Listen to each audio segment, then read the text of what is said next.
La riposte ne s'est pas fait attendre. Cette nuit, l'armée israélienne a mené des frappes aériennes contre des sites militaires dans la bande de Gaza. Un peu plus tôt, des roquettes avaient été tirées depuis le territoire palestinien en direction de l'État hébreu. Elles ont été interceptées par le système antimissile israélien. Ces tirs depuis la bande de Gaza contrôlée par le Hamas n'ont pas été revendiqués et n'ont fait ni dégâts ni blessés. Ils interviennent dans un contexte de forte tension en Cisjordanie, où un commandant de la branche armée du djihad islamique a été tué jeudi par l'armée israélienne. Le chef de la diplomatie américaine a fait part de sa profonde inquiétude et appelle à une désescalade. La Cisjordanie connaît sa période la plus meurtrière depuis des années. Le territoire palestinien est le théâtre de raids quasi quotidiens de l'armée israélienne, ainsi que d'une augmentation des affrontements et des attaques contre les forces israéliennes.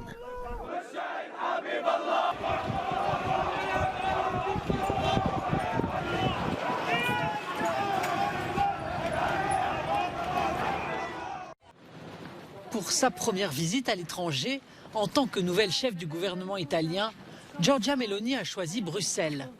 Elle a rencontré successivement les 3 présidents des institutions européennes, Roberta Metsola du Parlement européen, Ursula von der Leyen de la Commission européenne et Charles Michel du Conseil européen.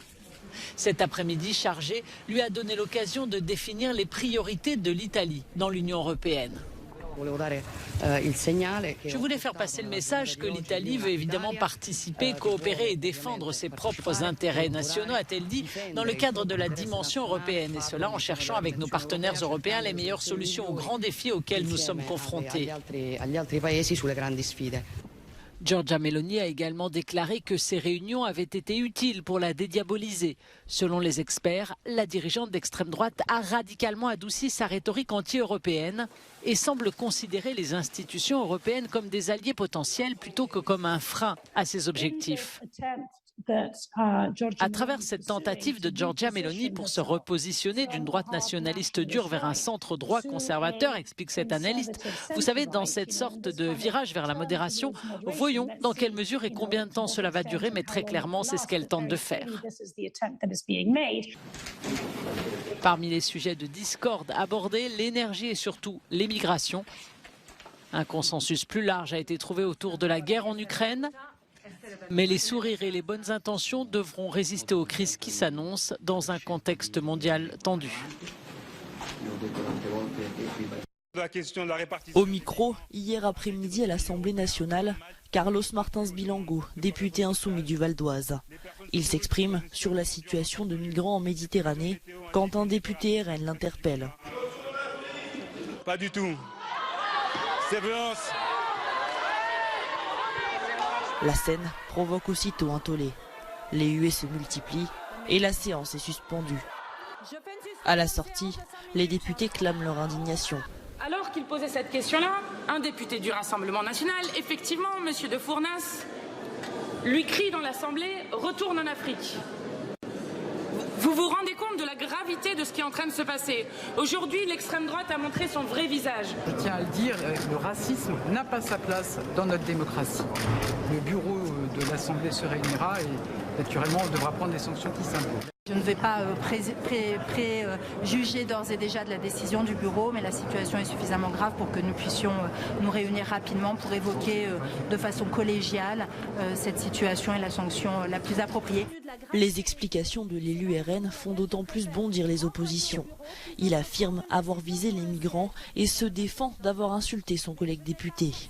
Beaucoup d'élus réclament désormais son expulsion. Le bureau politique de l'Assemblée se réunit en début d'après-midi. Comment faire pour que l'hiver ne devienne pas insoutenable en Ukraine? Les pays du G7 réunis en Allemagne ont promis leur aide pour livrer pompes à eau, appareils de chauffage, conteneurs d'habitation ou encore sanitaires. Ils dénoncent les méthodes de la Russie qui tentent d'affamer et de faire mourir de froid la population. Ils ne peuvent pas occuper l'Ukraine, ils ne peuvent pas gagner militairement sur le champ de bataille, ils ne peuvent pas gagner la guerre. Et ils détruisent systématiquement le pays. Des millions d'Ukrainiens n'ont plus accès à l'électricité. Et ce que Poutine est prêt à faire, c'est plonger le pays dans l'obscurité cet hiver, ce qui est un crime de guerre. De nombreuses villes ukrainiennes subissent ces dernières semaines des bombardements contre des équipements civils entraînant coupure d'eau et d'électricité. Rien que ce soir, environ 4,5 millions de consommateurs soumis à des programmes d'urgence et de stabilisation ont été temporairement déconnectés. Pour le président ukrainien, les Russes ne peuvent pas vaincre l'Ukraine sur le champ de bataille. C'est pourquoi ils essaient de briser la population en se livrant, dit-il, à la terreur énergétique. À la frontière entre la Pologne et le Bélarus, voici une route migratoire toujours très empruntée, malgré la présence de ce mur. Dans un premier temps, il a dissuadé certaines personnes de vouloir passer illégalement la frontière, mais ces derniers jours, le flux s'est drastiquement accentué, comme l'explique ce représentant des gardes-frontières. En une journée, il a recensé jusqu'à 124 tentatives dans des endroits proches de rivières où les pontons peuvent servir de chemin. Face à cette hausse des tentatives de passage, les ONG tirent la sonnette d'alarme à l'approche de l'hiver. Nous sommes très sollicités comme d'autres associations. On reçoit plusieurs dizaines de centaines de convocations chaque mois, des demandes d'aide pour la plupart. Les personnes qui veulent traverser la frontière en hiver sont beaucoup plus exposées. Elles abîment leur santé et risquent beaucoup plus de perdre la vie.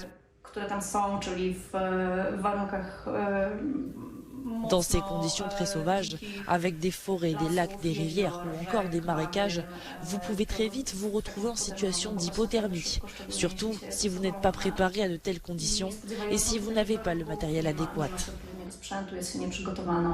Chaque année, ces migrants risquent leur vie. Il faut recenser les disparus. Certains sont introuvables depuis des mois et la coordination des recherches n'est pas du tout facile. Des dizaines de familles ont peur et peuvent engager des recherches. Parmi ces personnes qui traversent la frontière entre la Pologne et le Bélarus, on retrouve plusieurs nationalités. Elles viennent de près de 80 endroits différents. Donc en fait, il y a plusieurs dizaines d'associations de la Croix-Rouge et du Croissant-Rouge qui sont impliquées dans les recherches. Il y a quelques jours, le corps d'un homme porté disparu a été retrouvé dans une rivière. Il a été identifié puis enterré en Pologne, mais l'hiver approche et les conditions dans les forêts frontalières deviennent de plus en plus difficiles. C'est une foule en colère qui a déferlé ce jeudi sur une autoroute près de Téhéran. Alors qu'ils voulaient assister à une cérémonie pour le 40e jour du décès d'une manifestante de 22 ans, la police iranienne a tenté de les en empêcher en bloquant les accès menant au cimetière. Cette année, l'année du sang, Khamenei sera renversé, scandent les manifestants. Des paroles symboliques, des tensions toujours plus vives entre une partie de la population iranienne et ses dirigeants. Selon les médias officiels iraniens, un membre des Bassidji, forces paramilitaires qui patrouillent les rues du pays, a été tué et 10 policiers ont été blessés dans les affrontements.